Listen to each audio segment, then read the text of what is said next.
Eh bien, bonjour à tous, c'est Tohunt l'explorateur et Joe l'explorateur, Salut! et on se retrouve aujourd'hui pour faire un vlog sur Black Panther Wakanda Forever. Donc, Black Panther Wakanda Forever commence en fin de compte avec la mort de Black Panther suite à une maladie inconnue, et du coup, le Wakanda qui perd son héros. Et tout le film va parler à la fois de cette problématique-là, de savoir qui va succéder en tant que Black Panther et comment le Wakanda va s'en sortir avec le manque de Black Panther. Et d'un autre côté, on a l'apparition d'un nouvel antagoniste du nom de Namor, qui vit sous l'eau avec son peuple, les Taloukans, et qui va, on va dire, suite à toute cette notion de nouveau peuple qui essaye de se défendre par rapport à des superpuissances, etc., va devoir, on va dire, montrer sa puissance et devenir, par de fait, l'ennemi du Wakanda. Et donc, par rapport un petit peu au scénario, qu'est-ce que t'en as pensé, toi, Joe? Un peu déçu, je trouvais que l'histoire partait bien. Donc, déjà avec le deuil de l'acteur Chadwick Boseman et de son personnage Black Panther, puis aussi de l'apparition de Namor et ce que la mort de Black Panther implique. Mais tous ces sujets sont traités malheureusement en surface, ne sont pas aboutis sur la fin, nous laissant un goût un peu mi-figue mi-raisin. C'est vrai qu'on a un petit peu ce ressenti-là, moi aussi, j'ai un petit peu cette impression qu'à chaque fois qu'il touche en fait un sujet intéressant par rapport aux problématiques, donc soit de la succession, soit du nouveau peuple ou des Taloukans qui arrivent,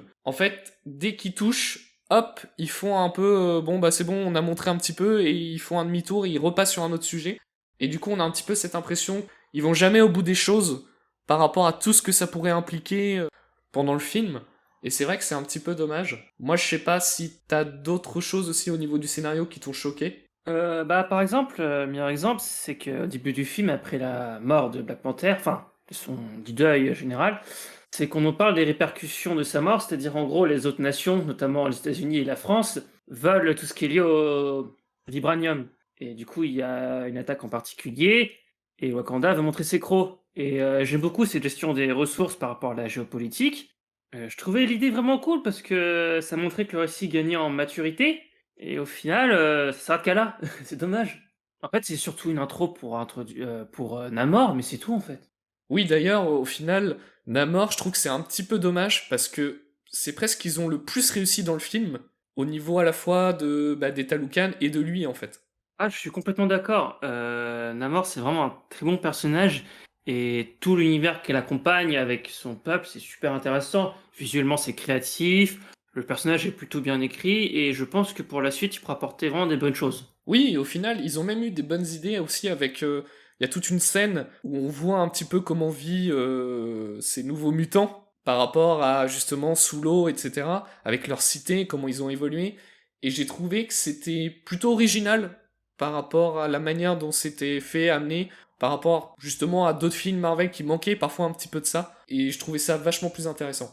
Aussi autre chose que je voudrais ajouter, c'est que pour une fois, on a un personnage qui est antagoniste, mais qui est, on va dire, un peu plus subtil et aussi qu'on pourra catégoriser dans les deux parties, que ce soit avec les héros ou même avec, je vais pas dire les vilains, mais qu'on peut qualifier comme méchants entre guillemets, quoi. Un peu à la Loki. Oui, on est clairement sur un. Bah, en fait, on est sur un antagoniste qui a certes ses convictions, mais qui, avant tout, a son rôle de roi, voire dieu, parce que c'est plus un dieu d'ailleurs dans le film, par rapport à son peuple, et il cherche avant tout le bien de son peuple. Exactement. Et pour le coup, ils ont même réussi à me faire apprécier l'archétype du personnage, on va dire, type homme-poisson, alors que d'habitude, je trouve ça à chier, faut être honnête. Coucou.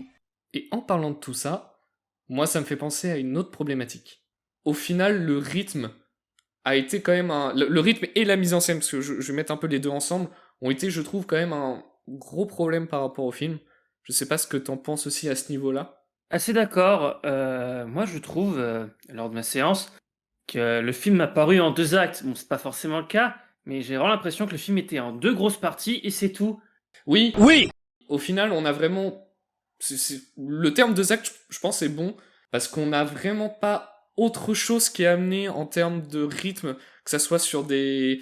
On va dire des péripéties qui peuvent leur arriver. On a vite fait un petit peu des scènes qui introduisent aussi d'autres personnages secondaires, notamment, bon ça c'est pas un spoil, hein, tout le monde est au courant, mais par exemple Iron Heart. Et au final, ça amène jamais rien, que ça soit sur les personnages en eux-mêmes, sur ce qu'ils vont faire. Et du coup, en fait, en termes de rythme, on a des enchaînements de scènes qui n'ont jamais d'intensité, en fait, que ça soit au niveau des personnages ou du film en lui-même sur ce qui pourrait donner un petit peu plus d'action ou de rythme, en fait. Exactement. En fait, le problème du film, c'est que on a clairement 2 films en un. Et malheureusement, ce problème est dû à cause de la mort, de l'acteur. Et du coup, ça se ressent. Parce qu'on a tout ce qui est lié au deuil, mais aussi tout ce qui est lié à Namor. Et malheureusement, les deux n'arrivent pas à être compatibles, car on a à la fois un film qui se veut intimiste sur le traitement du deuil, mais veut aussi un film sur la guerre des peuples avec Namor. Et le problème, c'est les deux ne se coïncident pas très bien. Non, vraiment pas. Il y a aussi, pour revenir sur l'histoire du rythme, moi je trouve quand même la bataille finale, parce qu'il y a une bataille finale, hein, entre guillemets, comme la plupart des Marvel dans l'ensemble. Non. Comment ça, non? Non, mais c'est blague, putain. Et donc cette bataille finale, elle est vraiment, vraiment, vraiment décevante. Il se passe vraiment pas grand-chose. Et ça peut rentrer, je profite en même temps de parler de cette bataille finale-là, parce qu'il y a un autre problème par rapport au film, c'est l'utilisation de la CGI. Ah ouais, complètement. Le problème, c'est que on dit une grosse mise en avant sur la technologie et des armures. Et le problème, c'est que ça rend vraiment très mal et c'est un peu décevant quand on voit le présentant le film, surtout avec Iron Man ou même d'autres personnages.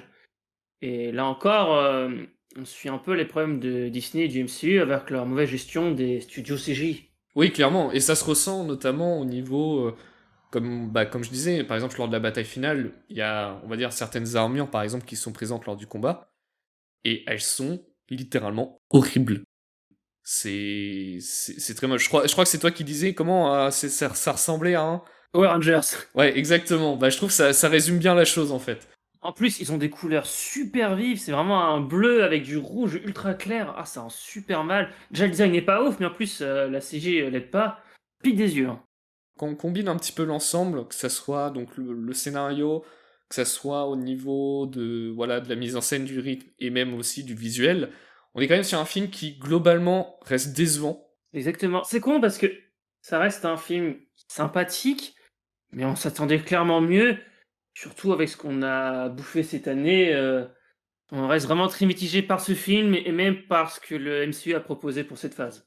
Bah justement, c'est ça. Et en fait, par rapport à cette phase-là, on peut se dire, déjà, est-ce que c'est vraiment un film qui conclut une phase? Et surtout, qu'est-ce qu'on peut attendre de la suite? Parce que ça reste quand même très intriguant et surtout, on va dire, on a un petit peu peur. Parce que quand on voit la qualité de cette phase 4, parce que c'est la phase 4, hein, il me semble. Ouais. Donc quand on voit cette qualité de phase 4, on est vraiment sur des films qui sont plus un peu des films de transition dans l'ensemble. Et est-ce qu'on va... Ou alors d'intégration de nouveaux personnages. Et la question que j'ai envie de me poser, c'est est-ce qu'on va avoir de nouveau ce qu'il y a eu pendant le début du MCU, à savoir plus des films un peu d'introduction de personnages très inégaux entre eux, pour ensuite arriver sur des phases un petit peu plus intéressantes et un peu plus matures, comme on a eu avec Avenger Endgame, Infinity War, enfin voilà, toute cette partie-là. Ou est-ce qu'au contraire, on va avoir une grosse surprise sur les prochaines phases? Bah, j'espère.